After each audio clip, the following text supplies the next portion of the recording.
Yo, what up, and welcome back to Pnoid News. Man, listen, all right, let me keep this all the way 100 with you. I don't tell y'all things that I don't know about. Right, I think it's really important. In case you ain't noticed, I've been pretty quiet about the jab situation.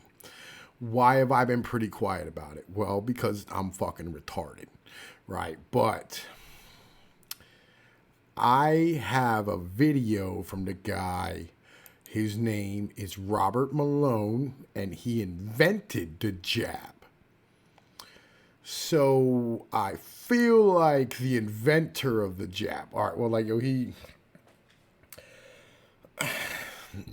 I'm not, all right, yo, it's a sordid history about, who does what in science, because everybody's always standing on the back of a fucking giant. You know how the hell this works. You know what I'm saying? One person invents this, next person invents this, next person invents this. But, he is as close as we're going to come to a true expert.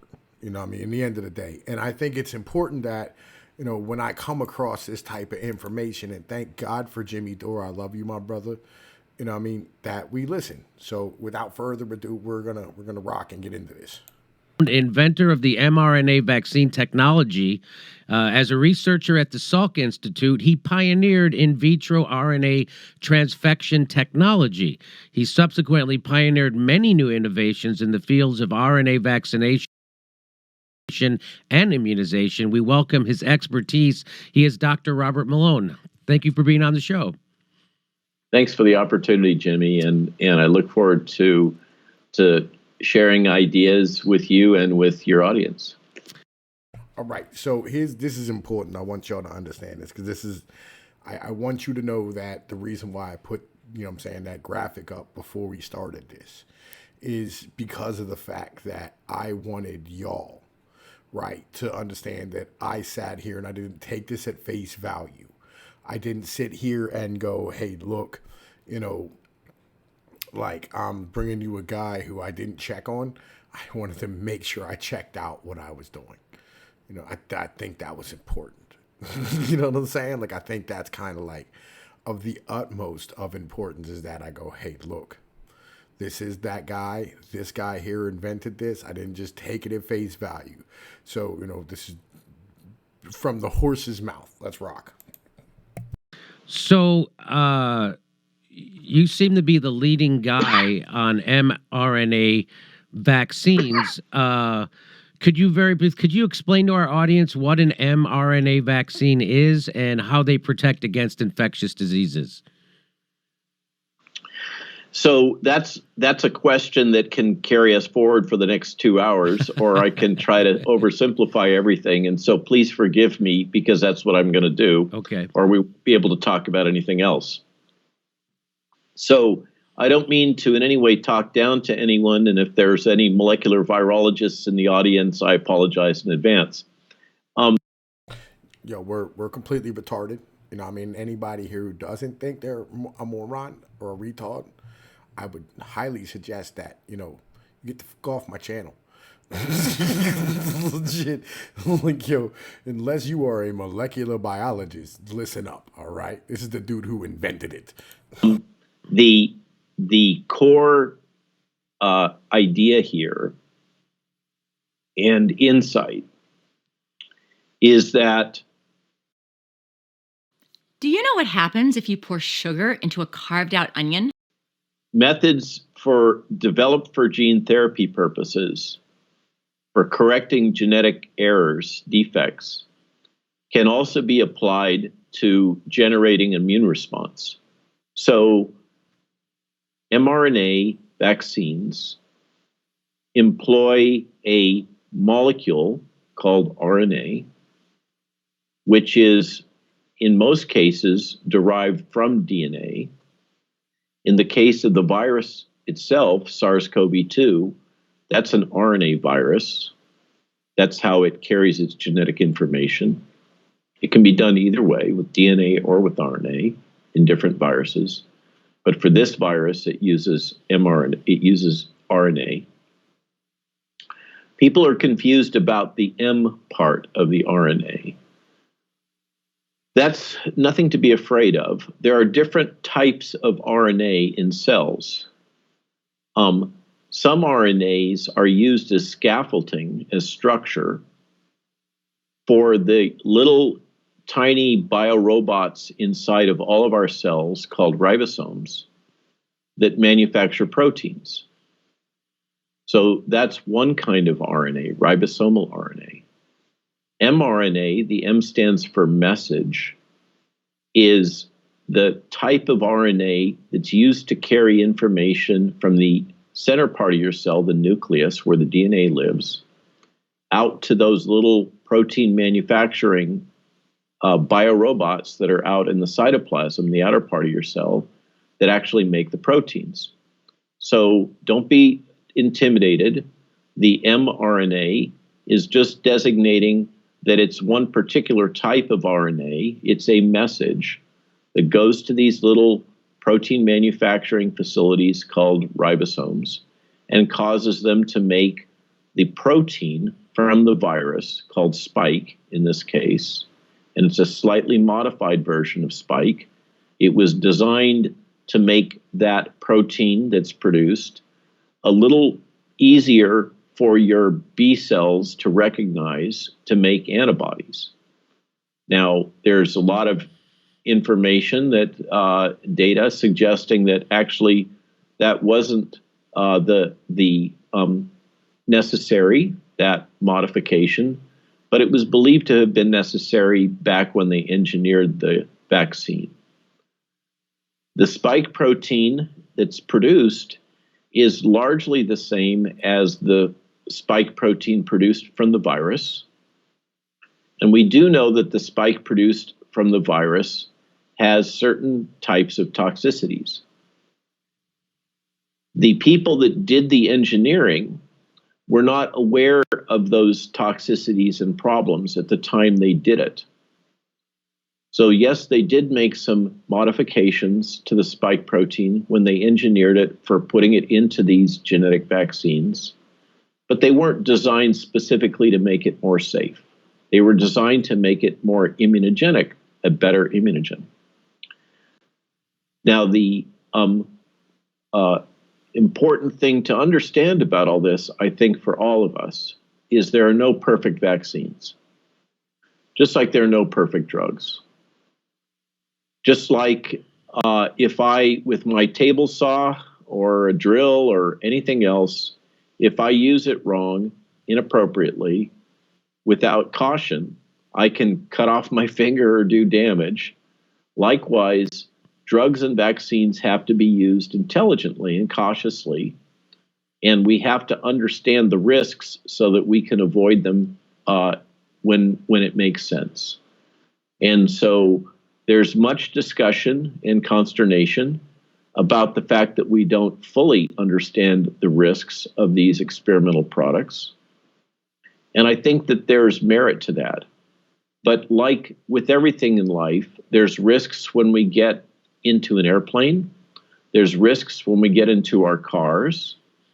And we, all of us, have learned to deal with those risks. What we think about, what we do, is we say, oh, when I get into my car and I need to go to the shopping center, is it a good idea to travel 65 in a 35 mile an hour zone? No, probably not. There's a good chance you're going to get a car wreck. So we all the time make decisions about what we do and how we do it based on an understanding of risks. The same is true with medicines, and the same is true for physicians. What's important for us to understand is because we're going to take risks, we need to understand those risks, and we need to have the information necessary for us to make an informed decision about whether or not we wish to take those risks. And that's kind of the core of my position here, is let's use the vaccines intelligently, and let's make sure that we really understand the risks and that you and your audience understand the risks, because it's your body and you have the right to accept or reject a medical treatment. I believe that is a fundamental right. So as long as as long as you left it there, let me. All right, let's have this conversation, right? Because I think that's a very, very basic point. Because like at any time when you wanted to when any doctor wanted to give you any type of treatment, no matter what it was, like you would most definitely be told of the risks and told of the side effects and be left to make your choice. Now, the doctor may try to persuade you to do something that you may not want to do, right? Which is, you know, that's what doctors are going to do because doctors go, hey, look, I think that you should do this, you know. And I applaud doctors for, you know what I'm saying, arguing for medical science, right? And the well-being of their patients. And I don't think, though, that the government should get involved in that decision unless, like, it has to do with you affecting someone else's life. Like, if it was, you know, like you're passing HIV to your partner or trying to harm your, you know, I mean, unborn child, something along these type of lines, you know. But as far as like the entire community is concerned, it's none of the government's business to protect the entire community from an individual unless they're committing a crime. Let's keep rocking though. Let me just go ahead and I'm going to jump ahead and just ask you a question. What are the bioethics of the current campaign to get the vaccine in everyone's arm? Personally, I find this public position confusing. It's not consistent with my training and my understanding of the proper practice of medicine and the proper practice of regulatory oversight. These vaccines are known. The government acknowledges that there are risks associated with these vaccines. This was not the case 6 to 9 months ago. So now they've taken the position, they acknowledge there are risks, and the risks that they formally acknowledge in the licensure package for the BioNTech product are incomplete. There are known in the literature numerous other risks, and the FDA in that licensure package acknowledges that there are other risks that remain uncharacterized, risks such as birth defects, the extent of which the cardiac risks manifest, etc. In addition, there are many other risks such as reactivation of latent viruses. We know this as shingles, also Epstein-Barr virus, cytomegalovirus, and other viruses that can be triggered by vaccination, may also be triggered by the infection. So there is a portfolio of risks, only some of which are understood to any significant degree, many of which are known to exist, but they're not well characterized yet, even after all these many months of dosing of these experimental products. In my opinion, based on both decades of practice and international consensus as embodied in the Nuremberg trials and the Helsinki Accord and the Belmont Report here in the United States, and captured in the Code of Federal Regulations, that's to say federal case law, as it's what's commonly known as the common rule. There are well-established practices which must be followed for experimental products, and in general need to be followed for all medical procedures, such as when you go and have a surgery. You look like you're about in the same age bracket, more or less, as I am, and you may have experienced a colonoscopy or other practices.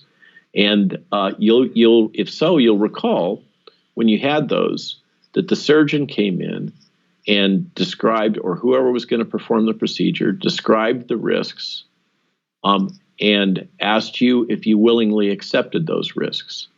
That's typical medical practice. That's how we should perform medicine. We need to inform you of the risks in a full sense for a procedure or a medical product. Those have to be expressed in common language so that you can understand them. I can't hide those risks using fancy medical language. And you have to willingly accept those risks, whether it's an experimental product or a therapeutic or product that has already been approved. So 3 key things: full and complete disclosure of risks, as best as they're known at that time. The risks have to be communicated to you in language that you can understand. And you have the right and obligation to willingly accept those risks. In my opinion, the rights of the collective do not outweigh the rights of the individual. And that is explicitly true with medical practice. Now, there are those in the New York Times, the Washington Post, and others where you've seen op-eds. And for instance, Atlantic Monthly, my journal that I'm not very happy with right now because of their attacking me. But you've seen these articles in the headlines of the Toronto Star, basically saying that it's acceptable to withhold medical care from those who have not taken vaccine. What? I strongly object to this. Okay. So there is a logic. As any human being should strongly object to this. They should not be allowed. No one should be allowed to tell you you're not allowed to get medical care because you didn't get a fucking shot. Like, fuck out of here. What are you talking about? Like, these upper class aristocrats are fucking garbage. That if you don't accept vaccine, you really don't deserve to be treated on the same basis as somebody who did if you come into the hospital. Okay? And that is a slippery slope. Whew. We go from there. So what's the next thing? Well, let's see. The people that are at highest risk are obese. Well, obesity is something that you could control. That's your fault. You had too many McFries and too much sugary Coca-Cola. And so it's your fault that you're obese and at high risk for COVID. So maybe we shouldn't treat you. Maybe we shouldn't treat you if you smoked. It goes on and on and on. How deep is that hole? I strongly object to that kind of logic, but it's being promoted both across the United States in high-profile, papers of record, and in Canada, across Canada, like the Toronto Star. So you ask about the ethics. I strongly object to mandatory vaccination for multiple reasons. I believe it's not ethical, and it's also not good medical practice from the standpoint of a virologist and vaccinologist. What we're doing by excessively using vaccine inappropriately for people who don't really need it is that we're driving the virus to be able to escape through evolutionary selection the benefits of the vaccine. Now, we all understand how this works intuitively because most of us are aware that the agricultural practice in feedlots and other places of medicating or chicken houses, of medicating poultry and livestock indiscriminately with antibiotics leads to antibiotic-resistant superbugs. Right. Okay, so I've actually heard this argument recently, and I wasn't sure if it was true, right? Because of the fact that, I'm not sure if it works the same way as antibiotics do, right? Like, I know if you spray with roach spray like every day against roaches, like eventually the roaches become strong enough that they can just, like deal with it and move on, like they evolve. And so they had to come out with a new roach spray. And that's, it tends to be how that works through natural selection. And antibiotics is the same way. I did not know that it worked that way with the vaccines. Like, I didn't, again, like I'm a fucking retard. I don't know. This is why, like, I don't speak on these things. Because, like, once I saw this, I was like, yo, I'm going to bring this to you guys. Because I think it's important for y'all to see this. And y'all to hear this from a man who invented the goddamn vaccine. Let's keep rocking. That then turn around and attack us, okay? It's the same basic logic. Overuse of vaccines will drive the development of viruses that are able to evade vaccination. Now, who cares? Because we know that natural infection provides broader, longer lasting, and up to 20-fold more effective immune response in terms of preventing reinfection than vaccine does. So if the vaccine is no longer effective, why should I care? Because I'll just get natural infection and that'll be better in the end anyhow. The answer is that we do have people in our population that are at high risk. The risk if you catch this virus and you're elderly and have significant other comorbidities like pre-existing heart conditions, obesity, or other characteristics, your risk is quite high. It can range up to 50% probability of death depending on your pre-existing conditions. And the people that will suffer from this naive, inappropriate policy of global universal forced vaccination when the potent virus escape mutants develop is going to be those people that are at high risk, the people that most need vaccine. So what we're risk doing is destroying the one really effective weapon that we have. It's already happening. The effectiveness of the vaccine is dropping quite rapidly because of the evolution of the virus to escape it. This is one of the lessons coming out of Israel and the UK, is that high levels of vaccination are associated with escape mutants. Those escape mutants are able to infect even the vaccinated. The vaccinated do shed virus and replicate virus at levels at least that of those that are unvaccinated and maybe higher. They still do get disease, although maybe less disease. And in some ways that might be worse because that means the vaccinated that do have breakthrough infections are walking around feeling relatively healthy and yet producing and shedding just as much virus as the people that have received vaccine. And so we have a word for that. We call it super spreaders. So this is just the whole policy is poorly thought out, and so poorly thought out that you're left with wondering, are these people just not very aware and experienced? Is this incompetence? Or is this the consequence of the pressure of the pharmaceutical industry on the people making decisions? And I'd say it's both. I'm going to keep it 100. It's both, right? Like it is both morons and bureaucrats in government and the pressure of individuals who are greedy and want, money. Keeping it 100. And I'm not those people. I can't get in their heads. I don't know what's going on. But there are a lot of signs that we're seeing what the term is regulatory capture. That really doesn't even cover what we're talking about. Let's say undue influence of the pharmaceutical industry on the entire public health enterprise decision-making process, because you either are left saying these people are grossly incompetent or their decisions are being inappropriately influenced.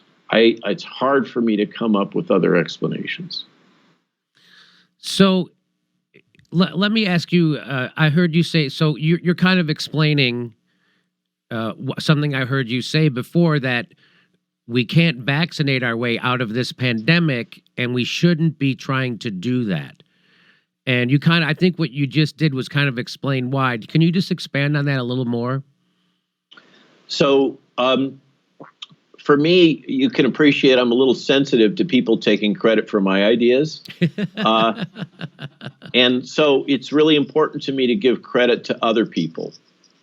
It's, like I say, I've been sensitized to this. So in my case, there are many other physicians and scientists, and most notably Gert van den Bosch, who I used to work with at Solvay, have pointed out that and really championed the logic and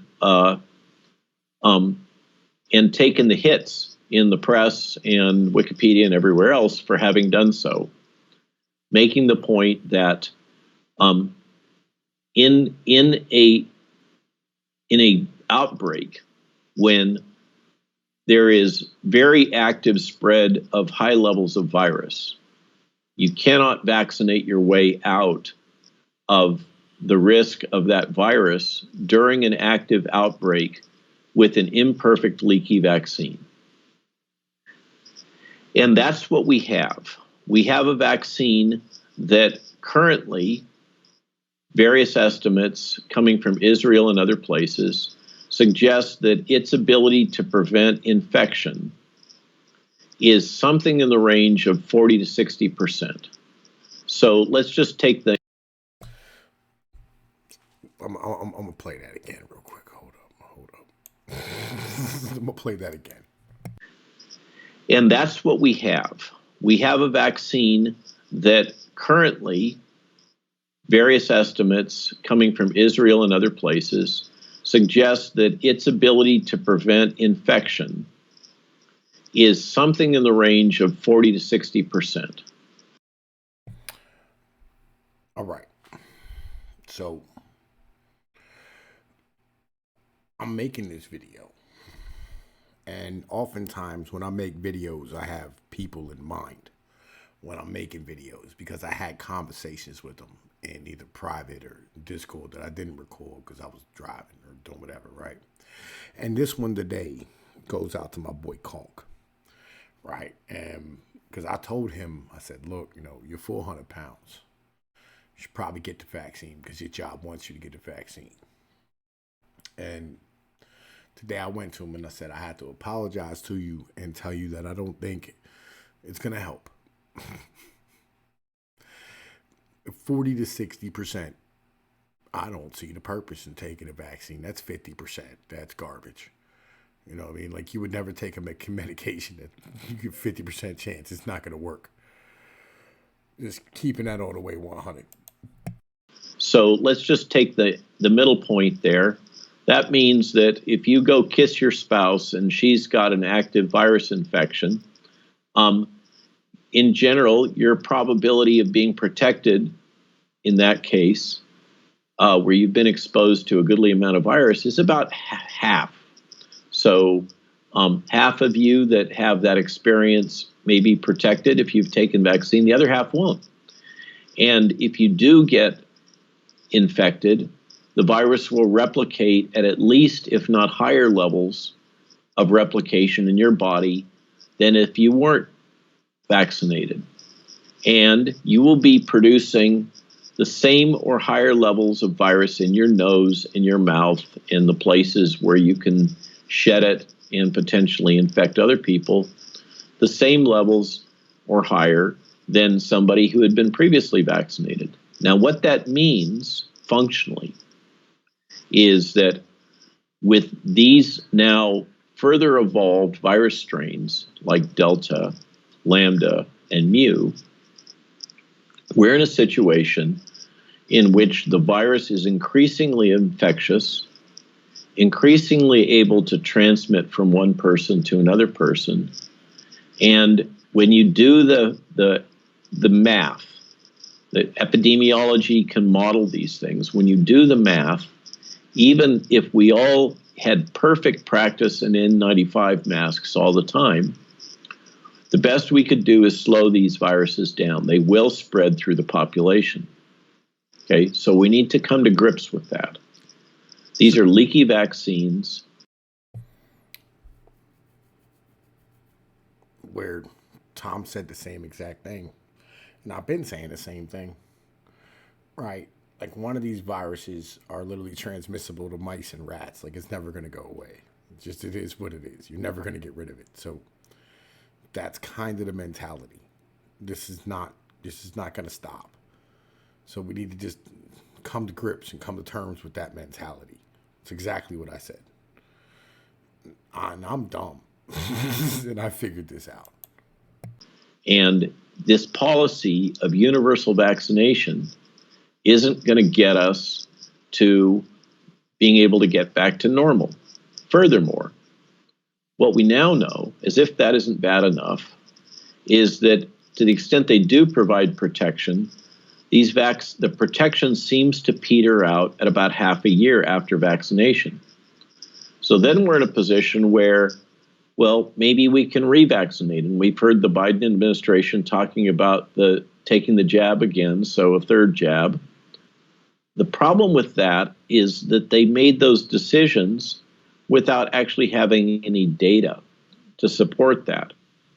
And that has kind of been a problem all the way through this when we've heard Dr. Fauci or others saying, well, we should do this, or we should do that, or we should do the other thing.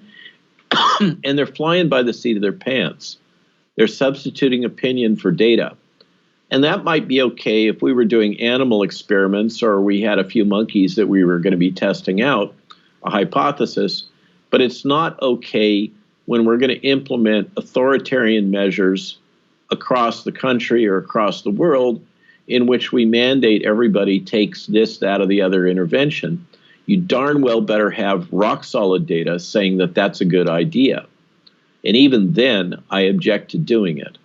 I believe in the sanctity of the individual is more important than the sanctity of the collective. That's my personal opinion, and I think I'm backed by an ancient document. It's a little over 200 years old, called the Constitution of the United States.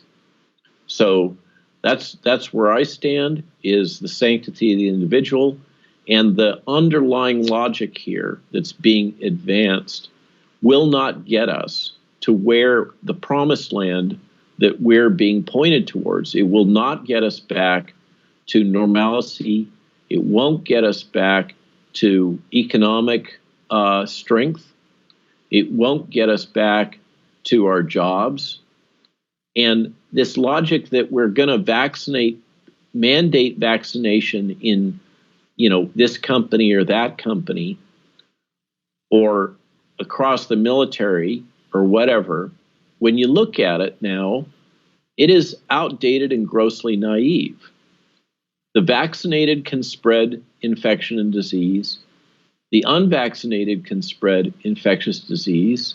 And the vaccine, to the extent the vaccine provides benefit, it only is good for about 6 months. So then, okay, are we all going to take revaccination every 6 months? Could there be a problem with that?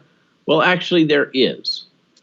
Okay, that logic, it absolutely requires data, because those of us that have gray hair and have been around a little while in the vaccine world know and understand immunology, know that there's a thing called high zone tolerance.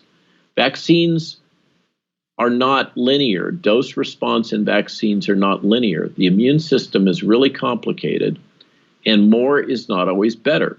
Sometimes more can turn off the immune system. This is the one that fucked me up right here.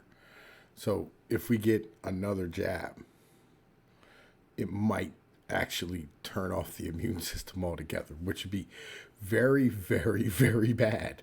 In the society we live in, it would be pretty awful because we die very quickly. Causing autoimmune diseases is not a good idea. Let's keep rocking. Can shut it down. So we can't just assume that a third jab or a fourth jab or a fifth jab is going to do good. It actually might make the immune response worse, not only in people who have just received vaccine, but potentially also in those that have the benefits of natural infection. So it's just bad science, it's bad policy, it's bad ethics, and we've got to slow down. The government has to get away from this seat of the pants, fly by intuition kind of thinking based on the opinion of one individual, which seems to be often what's going on, and you know who I'm speaking of. And we have to get back to this thing called evidence-based medicine, which is what I was trained to do, and most of us were trained to do. The other thing we got to get back to, in my opinion, is stopping this bureaucrats or Tony Fauci dictating to physicians how they should practice medicine. Allow physicians to practice medicine, to practice their art, for good heavens. There are drugs that many physicians, and there is significant data supporting this, believe can keep people out of the hospital. Now, for some reason, and you and I have theories about what that might be, having to do with conflicts of interest and the financial interests of the pharmaceutical industry. For some reason, the government is adamantly opposed to early treatment. I don't get it. It's bad medicine. It's bad policy. When have we ever had a situation where patients go to the emergency room, they go to the hospital, they go to their physicians, they say, I'm having trouble breathing, doc. Somebody tests their blood oxygen and says, well, it's low, but it's not low enough. Go back home and come back when you're really sick. When have we ever had this? This is insanity. And it's totally antithetical to good medical practice. And now we're having a position where, appointed bureaucrats in state medical boards and the American Medical Association in Chicago, which is largely a bunch of lobbyists. So the cathedral? We're talking about the cathedral. I gotcha. Sit around and say, oh, no, thou shalt not do this or thou shalt not do that, based on what appears to be lobbying and influence of the pharmaceutical industry. It is killing Americans. All right. So after this, Jimmy Dore gets into his ivermectin thing, and I'm be real. That's a whole nother can of worms, and maybe I'll do it tomorrow. We'll see what happens. You know what I mean? But in the meantime, look, man, if y'all enjoyed this, like, share, and subscribe, for more content. I'm always trying to bring you, information that's good and solid. And I feel like the guy who invented the technology is a dude we should probably listen to. Just putting that out there. Look, it is what it is. You know the deal. Later.